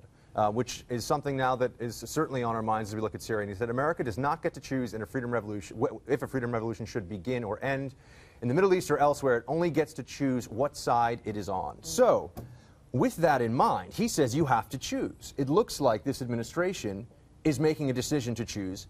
Do you see it that way, Tony? And is it enough to affect the outcome in a way that it would protect and support U.S. national security interests in Syria? Well, it's unclear yet if the claim of the Washington Post is actually true. I mean, the following day, all the spokespersons of the Obama administration denied it, in the sense, well, let me rephrase. They emphasized that the United States is not involved in any of the lethal aid to the opposition. It's only involved in giving non-lethal aid. And if you want to talk to the people who are giving lethal aid, we refer you to these countries themselves. So it kind of pulled back and away from it, and it refuses to take any sort of leadership position on this issue whatsoever. Yet again. And it's very much, from the beginning, it has sought to sort of, I don't want to say subcontract it, but in a sense to give the lead to somebody else to try to figure out a solution to it. And the Annan plan is an embodiment of that. And the candidate, again from a leak to the Washington Post from a couple of months ago, is that the White House wants to see Putin resolve the Syrian issue by the time of the G8 summit. That was then. Obviously, he's not resolving the Syrian issue, and he's not coming to the G8 summit. So it was a bad bet. But it just reflects this tendency on behalf of the Obama White House for the last 15 months to sort of be behind the curve on this issue. Do you think an Afghan model, though, assuming, let's say in the future that's true, let's say in a few weeks the White House said, you know what, we are going to do whatever we have to do. We're going to help Turkey set up zones to protect them. We're willing to provide non-lethal aid, but money and food and other things that are needed. And there will, we would assume, I think, be countries from the Gulf region very possibly involved in providing lethal aid as opposed to what the U.S. government's talked about, as well as the Muslim Brotherhood getting involved here. Is that picking sides, or based on what Bush has said, do you think that more needs to be done in Syria? Meaning, do they need to bomb radar installations? Should the U.S. take on that role of essentially declaring, not war, but some sort of multilateral intervention in Syria? This is what we've been debating at this table. That's why I want to get your sense of it. Look, choosing sides mean clarifying the strategic picture of what it is, what's going on. What's going on in Syria is not just a humanitarian issue. What's going on in Syria is also a strategic struggle that affects U.S. interest, because Syria is the strategic ally of Iran for the last, since 1979, since the birth of the Islamic Revolution in Iran. They've been allies with the Assad family, the current president's father, in Syria. They are the conduit of all the weapon shipments to Hezbollah. They were the headquarters of the Hamas leadership. So this is a situation that affects the U.S. interest and allied interest and the balance of power in the region. So you have to choose a side. Now, the president in August of last year called for Bashar al-Assad, the president of Syria, to step aside, whatever that means. But since then, he hasn't sort of pressed that point, and now by supporting the Annan Plan, well, the Annan Plan calls on dialogue with the Assad regime. So it has sent a very mixed message to everybody involved, including the Turks, including the Saudis and the Qataris. Because no one thinks it's going to work anyway. But exactly. Tony, the question that I have and have continued to have is, what is the outcome here that's possible, that is really in the United States' interest? That on the one side you mentioned, of course, Assad and his regime being supporters of terrorism and allies with Iran. But then we look at the other side, the opposition, and we see al-Qaeda flags and we see Muslim Brotherhood. Is there really a good side in this conflict? I don't think, I think the al-Qaeda issue is a bit, I mean, there has been very little evidence of how al-Qaeda is enmeshed with the Syrian opposition at all. Okay. There have been claims about, the recent bombings that we've seen, that somehow maybe a jihadist element is involved, although al-Qaeda proper has not taken credit for any of these bombings. There's this obscure new Islamist group called the Al-Nusra Front, which just popped up very recently in January of this year to claim credit for some of these bombings. It has not been al-Qaeda that has claimed the credits per se. We don't know what relation this group has to al-Qaeda, but anyway, it has no organizational ties to any of the opposition groups. But what about the Muslim Brotherhood? The Muslim Brotherhood certainly is part of the patchwork of the Syrian opposition. There's no doubt about it. However, their presence on the ground in Syria is minuscule because of the ironically, because of the history that they've had with the Assad regime since the late 70s and 80s. Still valid, right? Yeah. We don't know that the opposition is chock full of good guys, right? We don't know that the opposition is absolutely somebody we want to get behind. Is that not fair? I'm not sure that's fair. I mean, I think the opposition does include people that, like the Muslim Brotherhood, that we may not necessarily be interested in allying with, but it includes others as well. And that was the whole point of why this Washington Post story, essentially, as one Obama administration official said, that it took us 15 months to get to this point is preposterous. And he made these comments to the CNN.com. The point is, if you want to know who these people are, you had 15 months to go and send people intelligence on the ground or third-party intelligence from Turkey or Saudi Arabia or anybody else to go and check out who these people are and decide how, if and whether you want to support them militarily and how you're going to support them militarily and so on and so forth. So the inability to reach out to these groups much earlier is another failure. That it's taken us so long to do so, assuming we have, is rather unfortunate. But I don't think that we should sort of kind of paint the entire opposition as somehow being, Al-Qaeda, Muslim Brotherhood. I think it's not only unfair, it's also inaccurate. Is it? Sorry, is it definite that they even want U.S. assistance? They absolutely want American help? Right. I mean, this is a sort of follow-up on the other point. It's not, the Muslim Brotherhood pretty much lives in exile. They, or any of these opposition groupings that you've heard about, like the Syrian National Council or others, none of these people are actually driving the protests on the ground. Those protests and the activism on the ground is driven on a very local basis by local coordination committees and councils. And these guys have nothing to do with any of these groupings abroad. Now, whether these guys are, we can reach out to them. We can reach out to them through neighboring countries because a lot of them have had to escape the crackdown, and they've moved to places like Jordan, moved to places like Turkey as well. Where do you find Obama right now vis-a-vis his foreign policy? I mean, Amy mentioned people saying that we're as Americans right now, we're watching from the bleachers when it comes to our foreign policy because of the situation Obama finds himself in. Where do you think he is in terms of the way other national leaders are viewing him? Do you think that they're playing, is this all a wait-and-see approach? Can anything really get done now in Syria and elsewhere, and all the major problems that the G8 and NATO are going to be handling? Do you think that he's really able to do that much, even if he had ideas that you would get on board for? Or is it right now, is he kind of a lame duck foreign policy president? It's an unusual situation because traditionally the United States has a leadership role, and everybody in the region has been looking to it. I mean, the Turks have been looking for it, the Saudis have been looking for it, the Qataris have been looking for it, everybody's been looking for it. When the Turks came here, I think in last February, they came here to talk with Secretary Clinton, and they wanted to know what next, what are you guys doing? We are willing to put, to get involved in a buffer zone or maybe training the Free Syrian Army and so on, but we need to know that you're going to be on board, you're going to have our backs. And according to my sources, Clinton told him no less than 3 times, we're not there yet, we're not there Can we yet, pull up Russia real quick? Because Russia has said some interesting stuff. We've talked about this in the introduction. There's a Medvedev quote that gives you a sense of where he comes from on this. At some point, such actions might undermine state sovereignty, lead to full-scale regional war, and at the end, he tops it off with use of nuclear weapons. Although I do not want to frighten anyone. Yes. Although he does not want to frighten anyone. Right. Just Obama. The Russians made a lot of noise during the Balkans, too, about what they were going to do. I mean, but do you see them right now as anything other than just sort of playing spoiler? They just want to hide the ball, right? That's exactly right. They're a spoiler. That's what they do. And in this case, Syria gives them the perfect opportunity to do this because they see a very reticent and dithering administration. It gives them margin to maneuver. And it gives them sort of exaggerated importance that everybody now has to go through Russia to get Russia's approval, to get Russia's support for maybe sanctions or anything of the sort. But in terms of military involvement in Syria, in fact, Russia doesn't really have that many profound interests in Syria. So I find this right, basically the port. I mean, assuming that, yeah. I mean, right. But I mean, the idea is you can easily, if you wanted to, reach an agreement with people to support that. But I haven't seen anything convincing about that. So, Essie, we heard from Tony saying that the Middle East is waiting for leadership from the Obama administration. My question to you is political. Are they going to wait a long time? It seems that the Obama administration, partly by design, partly by Obama's own temperament, doesn't really want to get off the bleachers and, sort of lead the parade here. I think that's probably true, and I don't know what the Obama administration plans to do. But I was really inspired by this op-ed in the Wall Street Journal by George W. Bush. It reminded me of the kind of rhetoric that we used to hear that we just haven't heard anymore. It's literally rebel-rousing.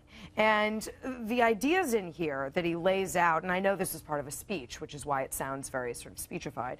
The ideas that he lays out here in saying that citizens of this region, both North Africa and Middle East, have developed habits of dissent and expectations of economic performance.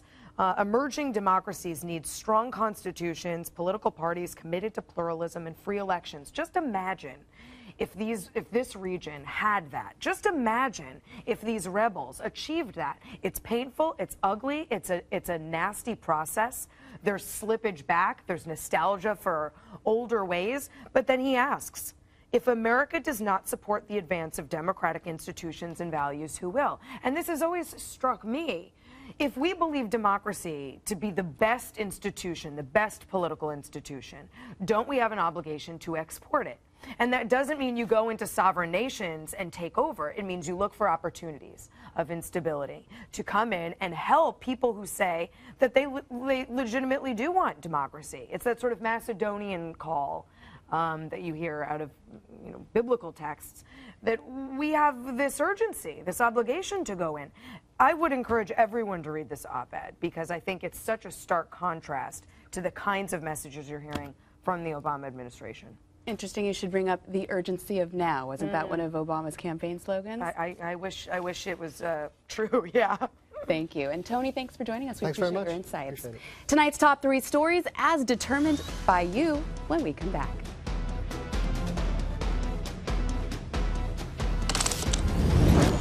The TRS Files, True Tax Resolution Stories. My name is Gibb, and I am not an actor. As a result of my dealings with Tax Resolution Service, my tax burden to the IRS went from more than $35,000 to zero. If you owe the IRS over $20,000 or more in back taxes, have unfiled returns, or are under audit, call Tax Resolution Services now, 888-7804-TAX, or visit taxresolution.com/GBTV. Have you considered silver as part of your portfolio strategy? Silver is the most affordable precious metal, and it has outperformed gold over the last 10 years. Maybe it's time you consider silver. Silver can help diversify and balance your portfolio with a tangible asset that can move independently from other financial assets. And silver enjoys the benefit of both investment and industrial demand. It's never too late to diversify your portfolio with precious metals. Let Goldline, a precious metals leader, help you get started. Call Goldline and get your free investor kit. Be sure to ask about our price guarantee program. Use your credit card for safety and convenience and enjoy free shipping. Call Goldline now and buy silver with confidence. Get started today with Goldline. We've got some documentaries that are coming up this summer on Barack Obama's life. There is something here that is very, very wrong, and I want you to pay attention in his own words and the people around him in their own words, because his life is a fairy tale. His life is fiction. There is so much that is certifiable fact, but it is not the story that we hear about Barack Obama, and that is important, because I contend you don't even know who this man is. It's time for our evening check-in with The Blaze's editor-in-chief, Scott Baker, to see what top 3 stories readers like you are most interested in reading tonight. Hey, Scott. Good evening, Amy, and greetings from Pittsburgh, Pennsylvania, where I am wearing SEIU purple just because. And here are the, I'm watching the chart beat right now, and the number 3 and number 4 story are kind of going back and forth. So it'll be right at the second that I say it, we declare what is number 3, and I'll do that at the count of 3. And 3, 2, I think it just changed. Number 3 story on the Blaze right now is not what are the 20 best jobs that you don't have to go to college for. That was number 3. Now that's number 4. Number 3 story is the White House's campaign to sell the United States around the world. And they have a new song, a new video, Land of Dreams it's called. The question is it the land you recognize? Kind of looks like a pretty progressive land. A lot of hippie types, gay couples, progressives. That's how we're selling the United States to the people in Europe and around the rest of the world. You might want to take a look. Number 2 story on the Blaze right now. Ed Klein, we've been talking about this book, The Amateur, and Ed Klein has been on Hannity the last couple of nights. Last night, Hannity confronted him about the fact that in the audio tapes that we've been listening to of Klein's interviews with Jeremiah Wright, Klein kind of seems to sell out. He seems to sound sympathetic to Jeremiah Wright, and he says Hannity and Rush and Beck are all right-wing crazies. And he kind of calls him out on that. And you'll hear Ed Klein's answer. But I'll tell you also, we're going to have a little closer look at this on the Blaze this afternoon. So stay tuned for that. We've listened to all 3 hours of those tapes, so we've been paying careful attention. Number 1 story on the site right now was kind of one of those ones we did just as kind of, this is kind of interesting. It's gone huge. Everybody wants to look at this thing on the Blaze. There's a site called Uncrate, and they have put up a post about the bug out bag. What do you have in your backpack when the apocalypse comes? Are you ready? And they've kind of done a little assemblage of like the ideal bug out bag. And we've got that chart up there. You'll want to take a look at that. And my story to boost right now is I was trying to think of something that would kind of work going into the weekend. And I know you've been sitting there saying, what if you combined steak knives, say for a summer barbecue, and a power drill, right? You've probably been wondering that. Well, you get the steak saw. What does a steak saw do? I'm not going to show it to you. You'll have to check it out on the Blaze, and that will take you into the weekend spirit. All right, Scott. Thanks a lot. Thanks, Amy. Great. Well, the latest installment of Real History is up next. We'll take a look at the mainstream media and its madness. Stick around. Bringing a firearm into your home is one of the most important decisions you can make. If you are considering gun ownership, CheaperThanDirt.com is here to help you make a responsible and informed choice. We understand it is a personal decision how you choose to protect your family. We offer thousands of choices of firearms, ammunition, and accessories to suit your individual needs. Be responsible, be proactive, and exercise your Second Amendment right. Find us online at CheaperThanDirt.com. That's CheaperThanDirt.com. It's an unpredictable world. Disaster can strike at any time. That's why Stove in a Can should always be part of your emergency survival plan. With power out and gas lines down, Stove in a Can cooks your food and rapidly boils water. Portable, safe, and easy to use. With an all-natural, waterproof fuel source you can store indefinitely. Say goodbye to dangerous propane, lighter fluid, and gas. Don't wait until it's too late. Stock up today and protect your family. Special bundle offers available at stoveinacan.com. Food independence, emergency preparedness, self-reliance. MyPatriotSupply.com. Get our survival seed vault and feed your family from your own garden for just $37.95. Our non-hybrid heirloom seeds are genuinely American, just like you. Your survival needs and survival seeds are at MyPatriotSupply.com. MyPatriotSupply.com. Self-reliance. MyPatriotSupply.com. This is the Glenn Beck Program. The U.S.-Mexico border stretches on for 2,000 miles, and last year, after wasting $1 billion and 5 years worth of work, DHS ended its Secure Border Initiative, which basically used technology and surveillance equipment, forget the fence, because, quote, it didn't meet cost effectiveness and viability standards. This is where they care about spending money.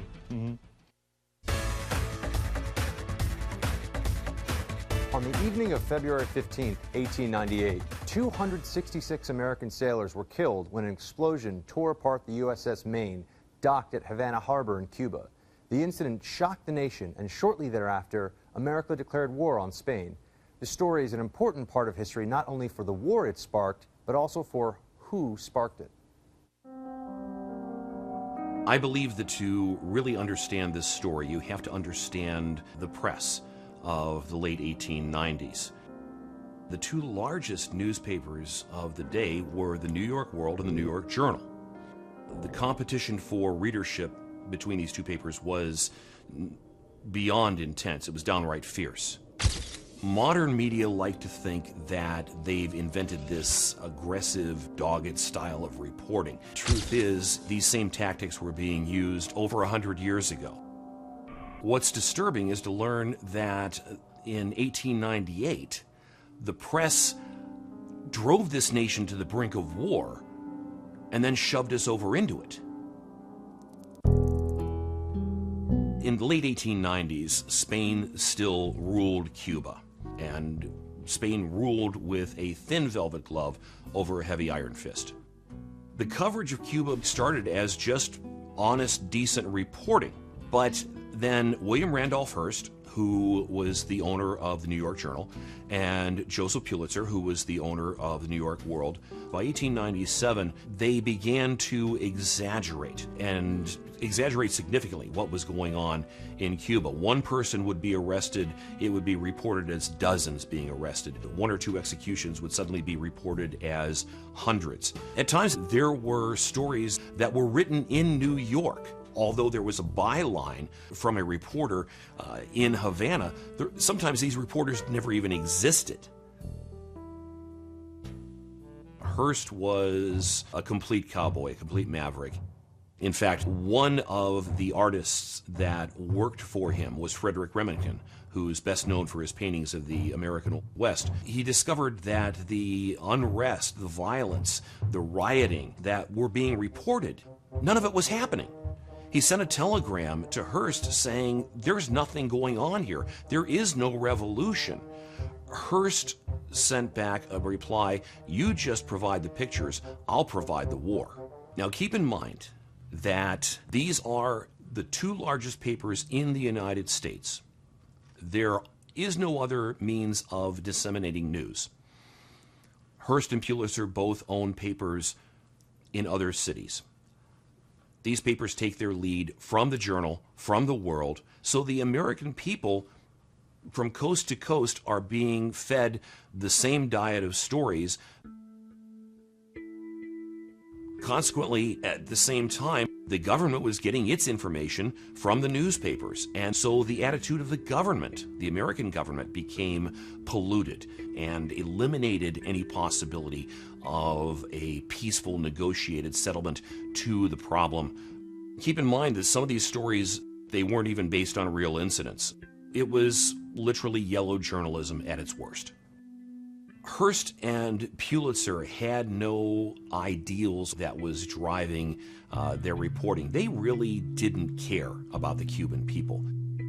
End of the world headlines, snappy, catchy phrases in the headlines, lurid, sensationalistic stories got people to buy the papers and drive up the revenue. It was greed, pure and simple.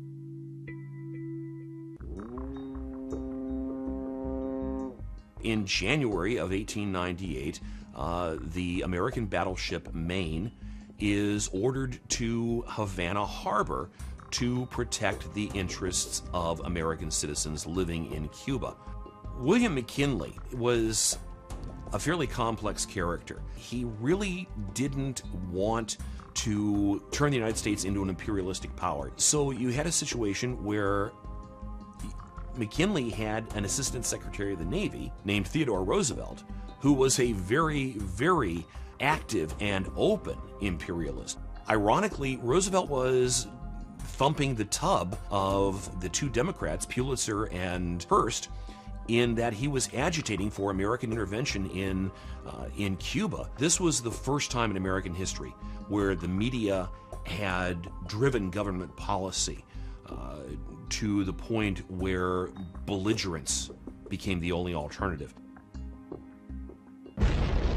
About 9:30 on the 14th of February, 1898, the American battleship Maine blew up in Havana Harbor.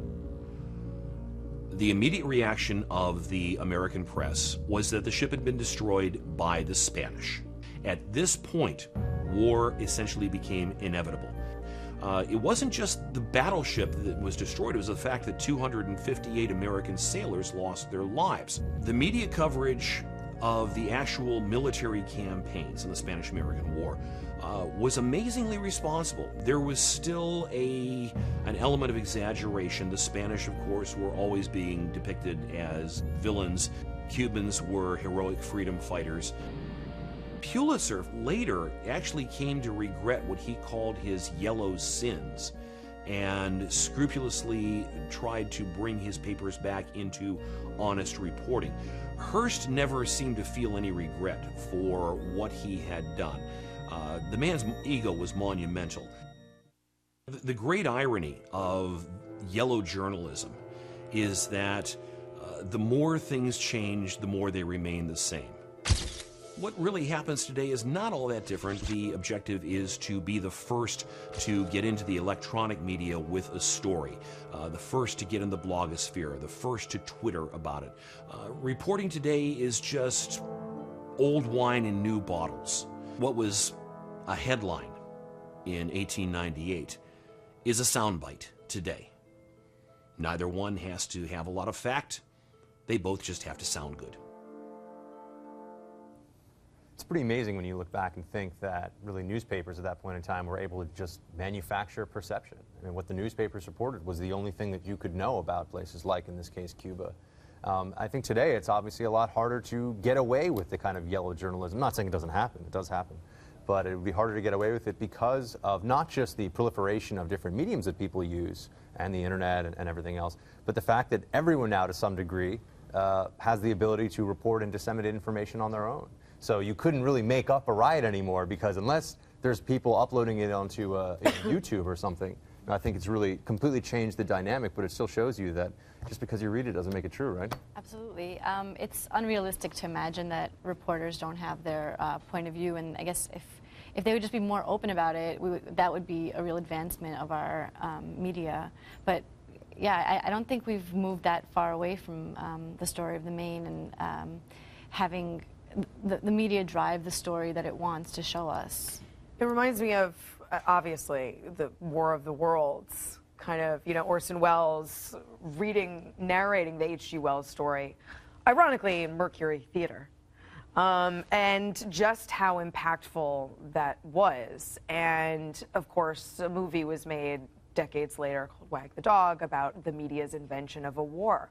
I mean, these ideas are not, obviously, they're not fabrications. This happens. But I think, Buck, you're right that media has been so democratized now with social media and networking and citizen journalists that it really is hard to be that blatantly dishonest. It's easier to disseminate an untruth, but it's much easier to debunk an untruth. Yeah. But look at Coney. I mean, this was a perfect example. The story of Joseph Coney went viral in minutes. It was everywhere, and they had suddenly raised a lot of money. And then citizen journalists really took umbrage with a lot of the facts that were being put out there and said, no, this story is very complicated. And then the founder had a little fall from grace. And then the founder had a complete mental breakdown. But don't we also? But that was a perfect nugget of how this works today. Sure, but don't we also see how the media picks and chooses which facts that it wants to sensationalize? For example, I think of the Trayvon Martin case. We actually haven't talked a lot about it at this table, but we saw NBC editing the 911 call, and particularly in legal cases where you have to choose a side, and the information is actually pretty limited in terms of who gets it, and all of a sudden people have taken sides and the story has a life of its own. They got caught editing it. Right. I think that there was a time, and pretty quickly, I think there was a time when you would not have been caught. But I just think that from my perspective, I've always thought that the British model of having papers where people know you are from the left, you are from the right, you accept your perspective, informing everything you do. You know, and I think to some degree at this table, people know we're conservative. Different variations, some of us like to argue, but people know we're at least coming from a place of ideological conservatism. These papers and you know, other media outlets that pretend to have no agenda really make me incredibly uncomfortable because it's just impossible, right? I mean, it's not true. Right. I mean, I've been on shows where they, you know, identify me as the Republican, and everybody else is like the, you know, nonpartisan. Like, yeah, right. You know? That's a perfect example, right? Like, they're just telling the facts, but you have a point of view. Everyone, I mean, doesn't everyone have a point of view? Isn't it inherent? I mean, to the idea of the facts you're picking and everything else. So I just feel like, you know, are you reading The Guardian? Are you reading The Mirror? What are you reading? But this is a quality evolution. So we've moved from having to battle fundamental untruths that can be perpetuated long into the future to the point of war to trying to ferret out bias. And I think it's interesting. I do agree with you. What is offensive about bias is the pretense of a lack of bias. It's not bias. Exactly. So, in other words, I kind of don't get offended when I watch Rachel Maddow talk because I know where she's coming from. Right. I know what she's giving me, and I can filter it through my own prism of truth. I have friends who work for the New York Times, for example, and they will say, well, we have an opinion page, and our opinion page skews a little to the left. But the paper is by no means to the left. And I'm like, you can't, these are incredibly educated, smart people. I'm like, you can't be serious. The same paper that hired Jason Blair to publish completely fabricated articles. But you work for a paper. How would you do that? You put your byline down on what's supposed to be a news story, and next to you put I lean to the right? I think it would just be understood that certain people at certain papers, you'd just be more open about it. I think that's the criticism that a lot of people get is I don't know where you're coming from, and if we did know where the reporters were coming from, if we knew, like you say, you know, Rachel Maddow, you're not expecting her to be fair to you. That would just make things a lot easier and a lot healthier in the media. So we've had progress certainly on accuracy, but still to this day, people have this pretense that there's just sort of the objective truth when it comes to opinion. It's just this is the way it is. Now is the untruth internally with yourself. I think a lot of people are unwilling to admit their own. I think it's an existential conservatives are fundamentally more accepting of the fact that you have a point of view when you look at things. They're still on the liberal side of things in this country. They still think that it's just the way it is. Right. All right. After the break, the Island of Misfit Stories up next.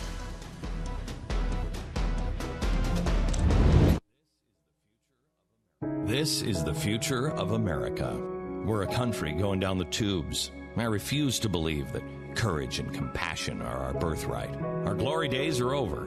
I'd be lying if I said that we're a strong and vibrant country, that our families and neighbors sustain us. Here's what you should know: the same tired excuses. We no longer have the desire to work hard, the hunger to turn things around, the faith in God to lead us. Across the country, I see in our faces that we're happy to be second rate. I refuse to believe America is the moral leader of the world. This isn't the end. America is the moral leader of the world. I refuse to believe that we're happy to be second rate. Across the country, I see in our faces the faith in God to lead us, the hunger to turn things around, the desire to work hard. We no longer have the same tired excuses. Here's what you should know. that our families and our neighbors sustain us. We are a strong and vibrant country. I'd be lying if I said that our glory days are over. Courage and compassion are our birthright. I refuse to believe that we are a country going down the tubes. This is the future of America.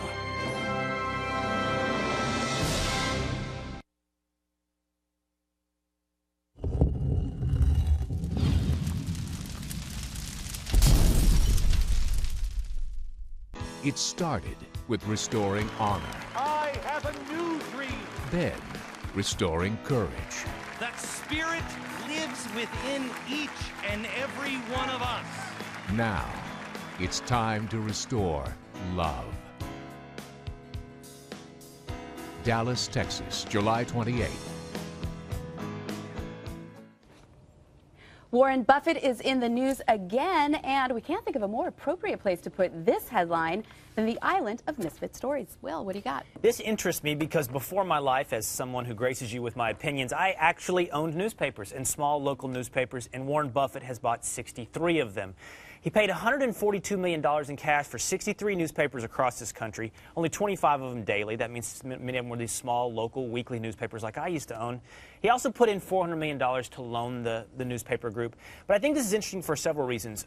Mainly, today we're going to spend most of the day talking about a possibly bubble-type business who had an initial public offering, who has an uncertain amount of cash flow, who makes ad revenues that are unproven, and America's oldest media source, which we've talked about already on this program today, is still worth something. It might be a melting iceberg, but melting icebergs are still sometimes good businesses. I think it really is interesting that Warren Buffett is sort of giving newspapers his imprimatur, as it were. I mean, I think that could really signal to the rest of the newspaper print community that maybe, you know, tales of our death are greatly exaggerated. Or you'll die more slowly than we think. Yeah, right. Is Facebook being valued so highly? I mean, is there advertising on it? I mean, I don't use my Facebook, so I have no idea. Look, earlier this week there was a story that General Motors found Facebook ads that they didn't work. It's information. It's knowing everything about consumers. That is the value. But then how do you leverage that into money on Facebook? They're going to figure it out down the line is the idea. They haven't figured it out yet, though, so we'll see. And there have been some littered carcasses of similar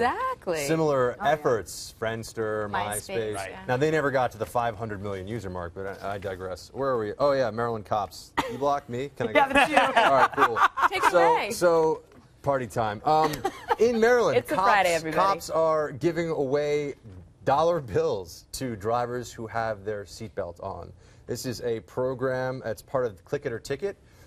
It's sort of like carrots and sticks. Now you have dollar bills or tickets. So if you have your seatbelt on, they give you a nice new dollar. And if you don't, they give you a ticket. No, you know, this is like this, sort of like these speed traps. No, they're not speed traps, but these sort of these roadblocks they set up where they kind of wave people over if they see you without the. So they'll hand you a dollar bill, and it's being sponsored by a bank. I don't know. I think it's kind of condescending and annoying. Make your commute even more difficult. Yeah, right. Yeah, they're slowing you down. Slowing you down. I don't know. I don't think a dollar. I'm glad they're not giving away shiny new pennies, but I think a dollar is also a little not enough. Yeah, no. Essie, what do you got? Well, Al Gore, our friend Al Gore, has a girlfriend, turns out. They've been seeing each other apparently very seriously for quite some time. She was a big DNC donor and also a devout environmentalist activist. So match made in heaven. I think wasn't he rumored to be with Lori David there, part of the breakup? Curb Your Enthusiasm? Yeah. Larry David's wife? Yeah. Oh, wait, can you put that back up? Is that a picture of her? Pure Because that's gossip. really all we want to know. What does she look like? She looks like that. She's 50 years old. She's very age appropriate. She's apparently very smart and comes from private money, which is great. How's her carbon footprint? Interestingly, you all realize he is still married. He and Tipper have not filed for divorce, nor do they plan to. Oh, really? Oh. Weird. How either very old-fashioned or very modern of them. Yeah, I don't know what Stay it is. married, but just kind of live your separate lives. Kind of Mazel like the to Clintons, both of you. actually. Mazel. Good luck. Absolutely. Enjoy each other. All right. Don't take him to get massages.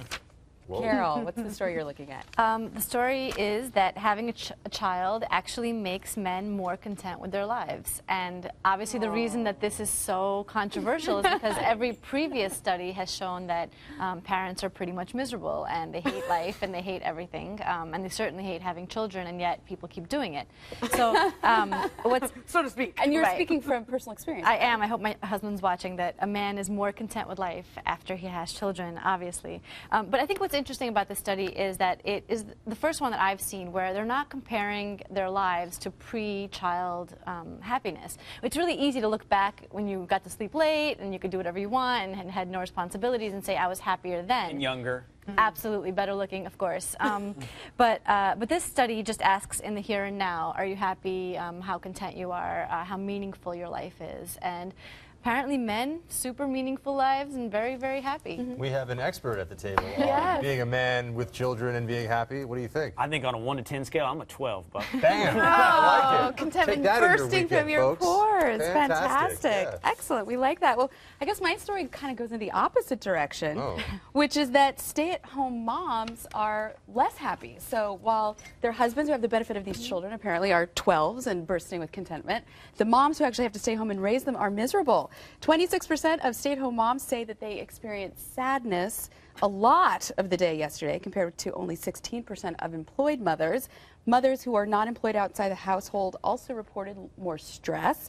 And further, stay-at-home moms are more likely to report that they were diagnosed with depression. So does this mean that being home with your kids makes you crazy? It's not like you need to get surprising. away from them? Hillary Rosen was wrong. I mean, it really is difficult, and it's very lonely. And unless, you know, I don't understand why people just don't go on the internet like I do, but you know, To get away from your kids? Yeah, well, to get interaction with other adults, it's a tough life. It Stay-at-home is mom. incredibly hard. Let me tell you something. You guys are going to go home, and then this weekend you're going to have a great time, sit around hungover on your Saturday. And my day tomorrow, when I take Daddy Day, is going to be very, very hard. And for women to do that every day, absolutely. Gosh, I'd be depressed too. I veto. Can we? I move to veto all of these happy studies. Who's You do. happier, where people are happier, what state's happier. I mean, it's just all so silly to me. Why? Because I don't Aren't you believe it's looking for scientific. happiness? And can't we quantify it? I am happy, but I don't believe any of these reports are very scientific. I see. mean, I can't. But what about the believe- stories I about can't- women who say, you know what, my kids, Yeah. my kids drive Dour. me crazy. I'm totally bored with diapers. I would rather be at a job where I get to interact with smart But adults. so what? What does this mean? What do we do with this information? I'm sure it is very hard to be a stay-at-home mom. My mother did it, of course, and It I'm means sure you there are times abandon when your it. children and you But go I'm to sure work. it's also very fulfilling to be a stay-at-home mother. I mean, I'm sure there's two sides to the coin. I'm sure there are. All right. But that's it Yeah. for us today. This is the final coin of the show. Well, that's it for us. We'll be back on Monday. And until then, make sure to follow us on Twitter at Real News GBTV. Have a great weekend, everybody.